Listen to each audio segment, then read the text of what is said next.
Welcome to the World Fintech Festival in Sweden. My name is Ulf Skarin and I'm the moderator at this event hosted by Findec. Next to me I have Anders Norlin, CEO at Findec. What is Findec? Findec is the fintech community here in Sweden, currently with over 150 members, all from very early stage startups to the more fast scaling fintech companies. Quite often they go international. So our mission is to boost the fintech ecosystem as a whole. So for that reason, this event is super important to highlight Sweden as a vibrant fintech nation globally. That's why we're here. Okay, thank you. Thank you. So this event today consists of 5 different sessions, and now it's time for the first session of the day, Fintech Venture Building.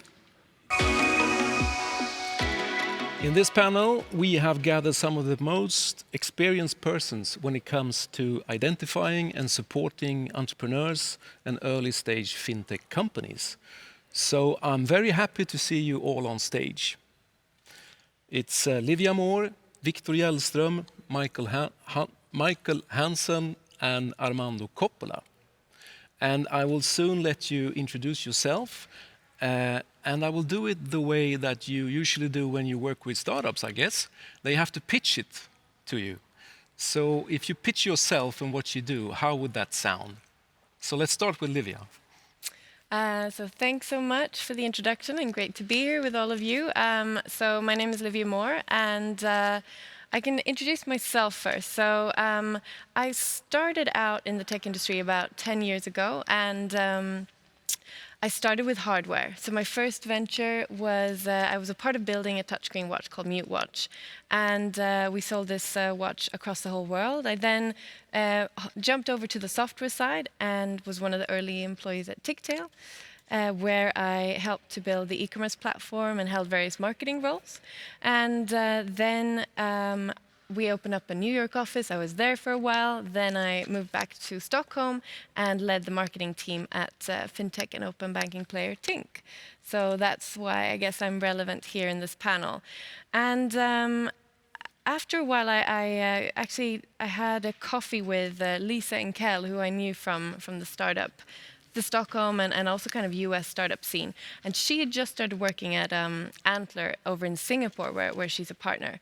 And she told me about this idea of kind of building a model where we would help to match exceptional individuals with the right kind of drive to build defining companies. And I think just, you know, after hearing about this model and this idea, I was absolutely sold. So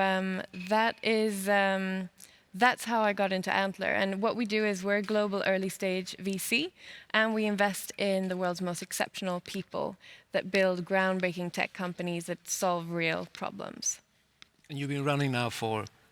So we launched globally in 2018 and in the Nordics in 2019. So Stockholm was the second city in the world to launch our kind of program after launching in Singapore. And what we do is essentially we invest in and support in entrepreneurs. We go in with we're usually the first investor, so it's early stage, very pre-seed essentially. We go in with $110,000 and take 10% of the shares. Right. And we also obviously support these entrepreneurs. We're very hands-on when it comes to helping them build everything from form their team, build their company, and then scale it globally through our global advisory network and global platform. Okay. We're now present in 14 cities, and we're essentially building the world's largest early-stage investment platform. Cool. Thank you. And what about you, Victor? Yeah, so my name is Victor Elstrom, and I'm one of the co-founders of Ventures. Ventures is a Stockholm-based mix of a digital agency and a pre-seed investor in startup technology companies. And we are around 50 people now in the Nordics and in the Baltics, and we have a portfolio of 22 early-stage tech companies, which we have helped support as an operational sort of VC, where we go in with time and resources to help the companies get to from 0 to 1 basically. So the vision is to help transform great ideas from entrepreneurs into successful businesses. Right. And you've been successful. Yeah, in doing that. I think we've been quite successful. So it's been we started this company 4.5 years ago, and now we have quite a good blueprint, and I'd say it's going well. Okay. You're on a good track. Yes. Yes. Armando, what's your pitch like? Yes, thank you for letting me be here today. My name is Armando Coppola. I've been working in the financial industry for 13 years in the digital banks, as we call it in Sweden, trading platforms. But in the DNA, I'm an entrepreneur. I've been starting about 15 companies myself, now I'm working at Well Street. Well Street was founded 5 years ago and has since then invested in 45 early stage companies. And we have since then also been able to build a platform that's both digital and physical. And in the physical platform, we have a house a little bit outside the city central. That's a 6-floor glass building with 14,000 square meters. Right. Intended to be the biggest, largest tech hub in the Nordics. That's our vision. Where is that? Outside of Stockholm? In the proud equality commune of Sollentuna. Sollentuna. Yeah, remember that. Remember that. Yeah. Both me and Victor comes from Sollentuna. It's like Singapore, Sollentuna. Exactly. Yeah, right. There's where the fintech meets. Yeah. But I would actually brag about more of the compound of the team that we have in Well Street. All of us is entrepreneurs, and we have a lot of great experience. We have built fantastic companies in the team together that we can brag about. But I think the most important thing with the team is that we also did a lot of failures under the 20 years that we have been entrepreneurs. Learnings. A lot of learnings, and I think that's the superpower that we can give early stage entrepreneurs in our context. So what we're trying to do, of course, we are a VC firm that put money on the table, but more important, we don't have the blueprint, but we have a lot of learnings to give them in this early stage, what not to do when you're starting and launching a company. Okay, thank you. Last but not least, Mikhail, what's your pitch? My name is Mikhail. I'm born and raised in an entrepreneurial family. I've done some 25 different angel investments in everything from VR games to mobile games to edtech to fintech, so all over the place. I've had for a number of years together with my partner Linus. I've had a house at Saltmätargatan in Stockholm, since 2006 actually, where we have incubated startups. We invest, we offer them a room, we support them with accounting support and stuff like that. The founders from Klarna rented a room there when they started. Scribe and many others has been there. Right. Unfortunately, I didn't invest in Klarna. I invested in the guys in the room next door. They didn't do equally good. They did good. But that's your claim to fame, that Klarna at least. There are many of those close ones. And then for the last 4 or 5 years, I've been starting a fintech company called Capcito. We provide working capital to small and medium-sized businesses through a very automated platform, so different kinds of invoice financing products. And we envision a future where all businesses have easy access to fair finance. And we've invested so much in our platform that even the banks now want to use it, so we have licensed it to SEB. It went live March this year. So we're a little bit more than 50 people at Capcito at the moment, growing rapidly. Have 4 or 5 strong investors. So we raised 10 million euros to date. So that's kind of what I do. So I'm a bit of a hybrid. A hybrid, yeah. Yeah. Okay, thank you. So that's a good platform for the discussion in the panel. So maybe we should start with sort of the toughest question maybe of all. Namely, why should a fintech company or a fintech person who likes to start a company in fintech come to you? Who would like to start? I guess I can go first. So I think what we actually do at Antler is that I mentioned how hands-on we are. And we do this sort of within the frame of our program. It's 6 months long. We offer 2 programs a year in every city that we're present in. And it starts with us going out finding exceptional people, really fantastic entrepreneurs, operators, technologists that have the drive, the grit, and the ambition to build something huge. We bring them together, roughly 80 people in each cohort, and that's where the journey starts. So many of these people, they come in with sort of an idea and an obsession about a problem, and as mentioned, this sort of hunger to actually solve that specific problem that they have a passion for. So we help them build these strong teams. We work with them closely to validate the problem, validate the solution, make sure that they're not sort of making those early mistakes that maybe many people have made before them.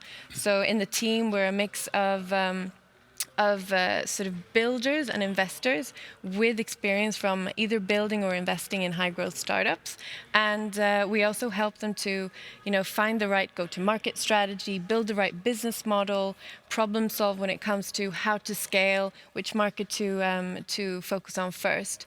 And after the first 10 weeks, we have our investment committee. So during these 10 weeks, it's sort of like it's hyper speed. They basically do everything from scratch in 10 weeks and come up with a solution and pitch to our investment committee. This is when we choose to invest in the best companies that have been really successful during this time and really shown that they're on a steep trajectory to basically winning. So, yeah. But is it fair to say that you sort of go more for the persons than the idea, or? Definitely. I'd say 100% that we invest in teams, not ideas. Obviously, at the very early stage, the idea isn't really worth that much. But the idea can change. And most likely, the idea will pivot at some point. Whether it's a small pivot or quite a, very large pivot. And therefore, the team and the people behind that, they're kind of... their passion to actually solve that problem or keep obsessing, keep pushing through even when it gets really tough is so important. But then again, of course, coming in with an idea can also be valuable because it shows that even though that idea is half-baked or even though maybe you haven't even started working on that idea yet, it shows that you have an interest in something. Yeah. You want to, you want to work on something specific. You have a belief or you have an area that you're very interested in and you have experience from that area as well. That's what we often see too. And people coming to you, they are, as I understood it, they sort of quit their job, many of them, to go for this. Yeah. That's the most common thing. They've somewhere along the line, they've decided, okay, it's time for me to build my next company. And I know how I want to do it this time. I want to do it right. I want to make sure that I meet someone who has a different skill set. So if I'm coming from a business background, I want to find someone with a technical skill set. And it's important that I find someone who's equally able to be committed at this point in time and kind of give their everything. Okay. So if you want to work with the right people, go for Antler. Yeah. Yeah. And what about you guys? When they're done with Livia and the Antler program, they can come to us Ventures because that's when we step in. So that's a great example actually because we actually have some companies that we're working with that have been in the Antler program. And You mean when they sort of grow up? yeah, so when they graduate from the Antler program, yeah. it's a team of 3 people maybe, and they want to scale quickly. We're gonna try to make them avoid some of the mistakes like you were talking about, Armando, that we also have done before and that other companies that we worked with have done. And so then we step in. They can come to us to get a little bit more of a context, and maybe they didn't have time to recruit the whole team and the resources they need. So we can go in with front-end and back-end developers and help they really, transform their prototype maybe that they built with you to a scalable, technical product. So that's basically the... So you're like a perfect fit in the chain. Yeah, I think so. It's All right. good match. And where do you fit in, Mikhail and Armando? Yeah, I think we always want to be the first choice for early stage startups, of course. When we think we can add some value to the company, that's very important for us. And I also think that in these early stages, it's very, very, very important that the personal level also works, because when we go in this early stage, we need to understand the product, the market, and so on. But of course, in the due diligence process, we also meet the company, the founders, and look at how driven they are and how much they understand the market. So we are an extended part of the team when we go in the investment. But I think the hard fact is that why they choose us as an investor in the early stage is often, if we look at the fintech in this case, it's that the team at Well Street today has actually been building products, implementing products, and selling products to banks. And that's what they actually see a great value in the early stages, that they need some help with the commercialization, the market offering, and building the... But are you more niched to just fintech, or? No, we have fintech as a niche. So we have a program in Well Street named the Fintech Loft, where we work with only fintechs, and we also have other investments, of course, in other verticals. E-commerce is one example where we really like to invest because we understand the e-commerce market very good. But that's the hard fact, I think, why they come to us, is because they see a value in our expertise in selling and implementing products in banks and financial institutions. All right. Okay, thank you. Michael, how do you feel about this? I think investing is always about the team. That's harder to change. You will face, that you said before, that business model will have to be tweaked one way or another. Hockey sticks won't appear when you expect them to. They will come a lot later. So things will be more challenging than you expect. So investing is always about the team. You want to have the right team. I would say it's the same about the investors. If you have two investors with the same equal tickets that they can invest, or one is maybe a little bit bigger, another one a little bit smaller, I would always go for the one that can take me to the next level. So who can open doors to customers, to new investors, to new people, who have a brand name that can attract other people to work with me, who can support me when shit hits the fan and things are not becoming as expected. So I would always go for that in the same. So when I'm recruiting someone, I want to take reference calls on that person. I would do the same on the investors. Always want to find investors that can support me and my team to reach the next level. So it sort of goes both ways. It goes both ways. Yeah. And that, to me, is sometimes more important than getting the highest valuation or the biggest ticket. The people that can help me to the next level, that's always where I go for. So, and that will pay off in the long run. So how do you feel about if we sort of focus a little bit more on fintech and the fintech industry sort of? How do you feel that Stockholm, or the companies that you're working with, how's the interest, and how's the sort of this, what do you call it, like the seeding ground for new fintech ventures? I think it's great. Yeah. Sweden has. I lived in Hong Kong for a couple of years ago. Sweden has a very, very strong reputation. Wherever you go, Swedes are very, good people. They're honest. You can trust them. They're good at doing business. That comes from the Industrial Revolution, or when the Swedish industrial group started growing. So Swedes is always good wherever they go. Sorry, I lost it there. I totally agree with you. And it's you can't forget that Sweden has been an exporting country for over 300 years, beginning with the steel and wood and seeds and so on, and then later on furnitures, cars, with companies like IKEA, Volvo, Ericsson, and of course we're known and we have it in our DNA to export companies, and I think a big thing around that is because we are a small population. So a lot of tech companies in the later days, they actually have in the business model to export themselves.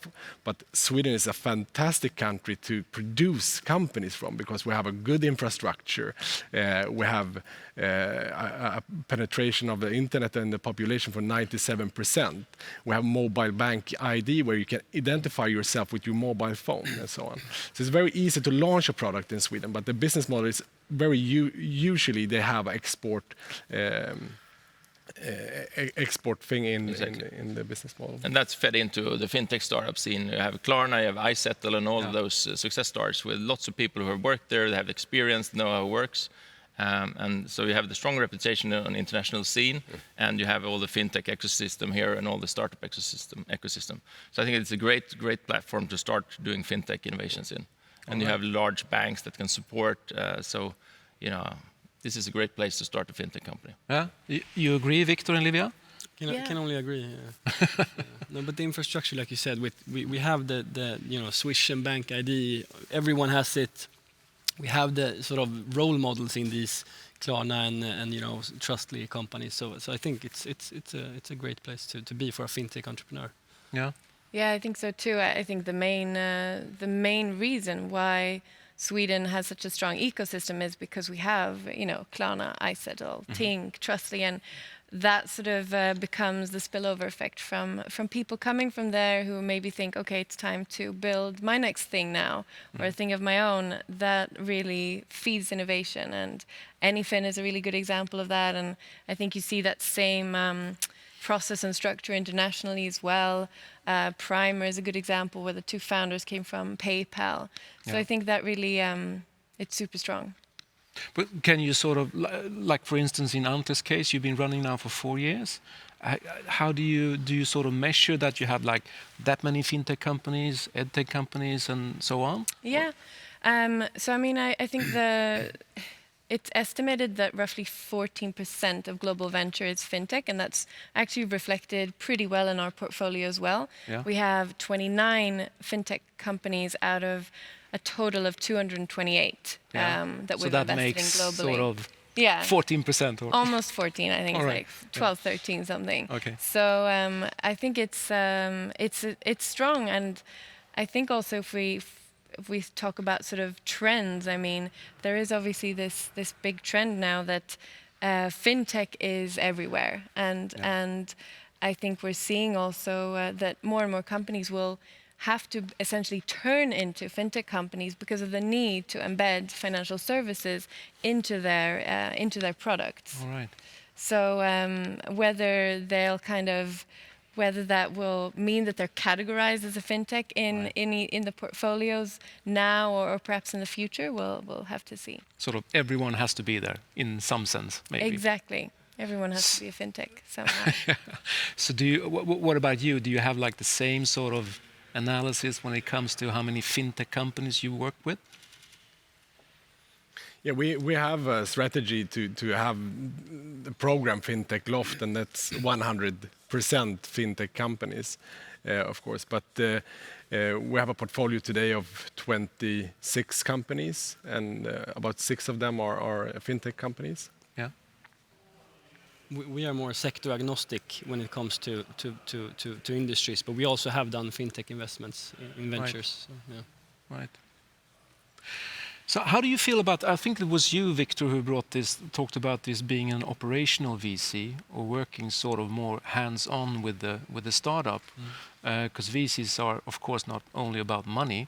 How do you feel about it? Is that sort of a trend coming, or has it been that for a while? I mean, I think that is a trend that's on the rise. I think, like you said, I mean, there's a lot of money out there. Yeah.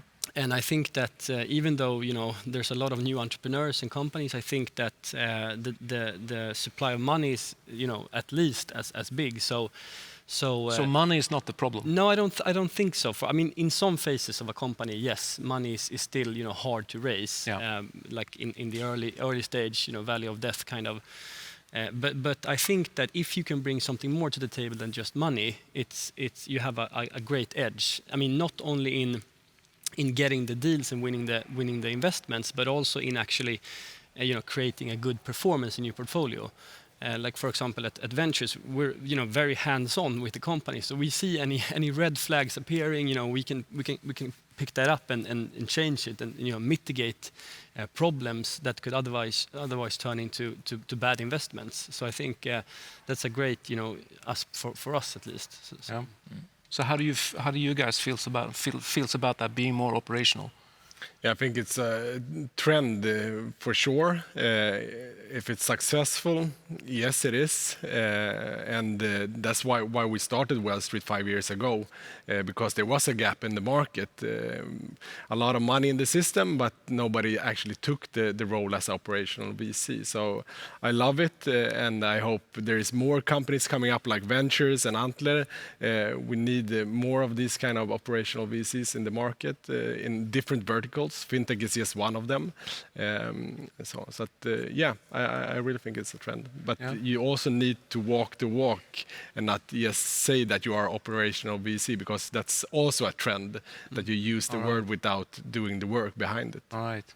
So you have to be able to roll up your sleeves and Exactly. Yeah. Yeah. Every day. There's also been many of the VCs today, they have partners who are ex-founders who have done the journey themselves. So they have the experience. They've been through hell and success, so they can share that experience, and I think that's what's happened also. But there is Andreessen Horowitz in the US has been very successful with supporting for really big tickets, blitzscaling startups.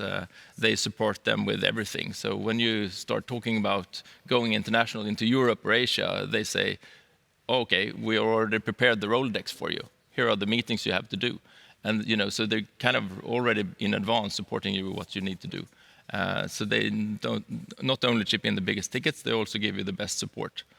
So I think that's what's happening, and that's what driving value faster for the investors, and startups succeed faster. So that's what we're seeing, and that's now coming down to early stage as well. And I think it's great for everyone. Right. Yeah, I mean, I think when I was living in the US back in 2014, that was like a pretty hot trend already then. You were talking a lot about operational VCs, and obviously, Andreessen Horowitz, like you mentioned. Then also Project A, that we had the opportunity to work with back when I was at Ticktail. They were obviously also pioneer in that area, where they kind of they could send sort of a whole, marketing team to the companies that they had invested in, not only sort of giving guidance or tips and tricks, but actually working super hands-on. So I think it's interesting to think about, okay, if you want to call yourself an operational VC, how are you? What's your within that realm? What is it that you do really good? Is it that you're super deep in a special kind of vertical and you really know that field, or is it that you work very closely with the people, like that you're actually great at working and kind of getting the best out of people and helping them to become the kind of best version of themselves? Or is it that you have like a very big staff and that you can actually come and help them help the teams do some of the work on the ground? Okay. So we got about 2 minutes left for this panel, and talking about trends, besides being more operational, what's the biggest trend that you see sort of affecting your work today? I think actually Mikhail is a great example for a trend that's just He is the trend. He is the trend. No, but I think what Mikhail has done with Capcito is a proof of a great entrepreneurship and a great tech product. And I think the trend to do what Capcito has done with SEB, this is what we want and needs to be happening in the future to make fintech actually being successful. To come closer, not see the banks as a competitor, instead of try to build companies, fintech startups, and integrate and implement them in the core banking industry, because that's the foundation of the financial industry. So I think it's a I great can work. sign off to that. I had a meeting with the head of business banking for one of the largest Nordic banks 2 years ago, and he said, this partnership that we're discussing was something very exciting. And he said, we can't do everything alone. And I said, I've heard you have 500 products, and each one of them is a potential fintech startup. And he said, you're right about that, but you're wrong about the number. We have 5,000 products. Each one could be a fintech. And if you think of it, if you're a large incumbent bank and you have 5,000 wars to defend, or battles, that's a bit of a challenge. So you need partners. And so I think that's a great opportunity for fintechs to partner up with banks or other institutional, institutions. There are so many opportunities out there. So go and find them. They're not your enemies. Actually, I think that's a good way to round off this panel. So thanks a lot for being here, and be seated for a small while. As you know, in Sweden, we are obsessed with Fika, meaning having a cup of coffee and a biscuit or a bun. So, of course, we have our own Fika table at the stage. So now we're going to go for a Fika chat with two hosts of the Fintech pod, Johan Lindskog and Gustav Hård of Segerstad.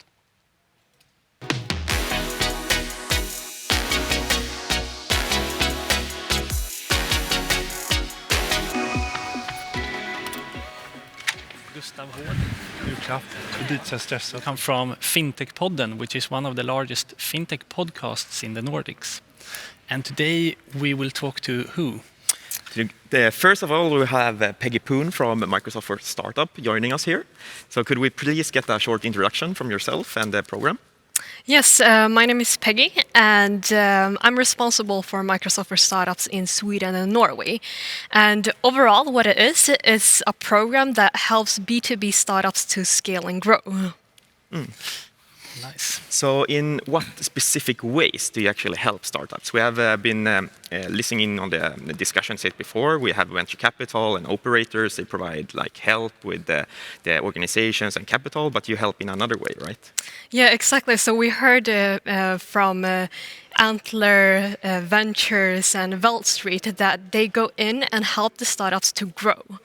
And Microsoft's strength is to help startups to scale. And why is that? Is because Microsoft is a partner-driven company. We have a relationship with most complex enterprises in the world. And when you're in a scale-up mode as a startup, all you think about is to sell and sell and sell. And here is where Microsoft becomes handy for the startups, because we have account executives and we have sellers that has a good relationship with banks, for example, if they're in the fintech world, or other enterprises that wants to use fintech solutions. And as a startup, it can be difficult to get into these organizations because of the regulations and the complexity. So together with Microsoft, the startups can go into these organizations and sell quicker and easier. Interesting. And from your perspective, what kind of challenges do you see for fintechs today? There are many. It's a fast-paced environment. A lot is happening in the fintech world, and a lot of opportunities as well. For example, with the new regulation in the EU, a lot of fintech companies are coming, and because of that, the security is very important in the banking sector, for example. You're thinking about PSD2? Exactly, yeah. PSD2. And here is where Microsoft comes handy as well, because we value security very high, and that is what the startups can get help with us. We can validate their technical architecture, and we can make sure that their solution is safe for the banks, for example. Nice. And if you are a startup now then and looking for this kind of collaboration and help, what kind of startups are you looking for? We're looking for B2B startups, because our strength is to help them to reach to other businesses, but also startups that are ready to scale. A lot of startups, they think they're ready, but they're not. But we want them to have a product that is ready to grow exponentially, to sell to more and more companies. So we're talking Series A, Series B type of startups? Yes, exactly. Yeah. And based on your history working with startups here in the Nordic region, do you have any lessons learned that you can give tips to other fintechs that they can avoid or maybe still continue doing that has been successful? I will give a very general example then. Startups is a fast-paced environment. They need to continue with developing their product, so they have to think about their technology. They have to choose technology that is ready to follow this fast-paced environment. So I have seen examples where they get problems later when they don't think about it earlier. So my advice would be to think about it early. Yeah. So any specific areas that you think are very exciting now, the upcoming month or years ahead of us in the fintech space? Since we're talking about fintech, I think with the PSD2 regulation, there's so much to do within open banking. I've seen very interesting startups in this area, but there's capacity for more. And we see regulations around the world Exactly. doing similar type of regulations as PSD2. So that's super exciting. Are there any other kind of trends in fintechs that you see today in the fintechs that you meet and so on? I see more and more startups working, they have solutions toward banks. Before, it was difficult to sell to banks, but now, again, with the regulations, I see a trend that a lot more is focusing on B2B. Becoming a supplier to the bank. Exactly. So banks open up their systems, they can share data in a better way, and that's open up new possibilities for both the banks and the business-to-business fintechs. Exactly. Yeah. You put it very well. Nice. And any other thoughts on this type of collaboration between fintechs and banks? Are there any specific things that a fintech needs to have in place for a successful collaborations? And also vice versa, from the bank side, what can the bank do to better facilitate this type of collaborations? Do you have any top of mind action points there? I see a lot of banks, they are thinking about enabling innovation. They're working more agile and they need more new technology. So I see a trend where banks, we're working, for example, with Swedbank, where we're trying to make sure that they are ready to accept the startup solutions. They're moving more into cloud and they try to follow with this world. And when it comes to fintechs, it's the same. Work with organizations that knows the banks. For example, at Microsoft, we already work with the banks and we know what they need and we know the regulations. So as a startup, talk to a lot of organizations. And to just round up our conversation a bit, how can a fintech that fits the scale, like Series A or Series B, working in the fintech business-to-business space, how can they get in touch with you and like where can they find more information and so on? We have a website called startups.microsoft.com, but also contact me if you are interested in exploring Microsoft for startups. So I think we have a couple of seconds left. So any last advice for maybe from the other side, from the banks? What can the banks do to make this type of collaborations better? Any like specific advice they can do? I would say you're doing well if you are following with innovation and going more agile and accepting the startups. And in addition to that, show that you're interested. And you never know if a startup has a great solution. Be open and speak to them if they reach out to you. So embrace new technology and embrace this type of thinking, like open up and invite fintechs to come and talk to them. Yeah. Because if you don't invite the newest technology, then you will just be behind the other banks. So, yeah, thank you so much, Peggy Poon, for joining us here today. Very exciting discussions.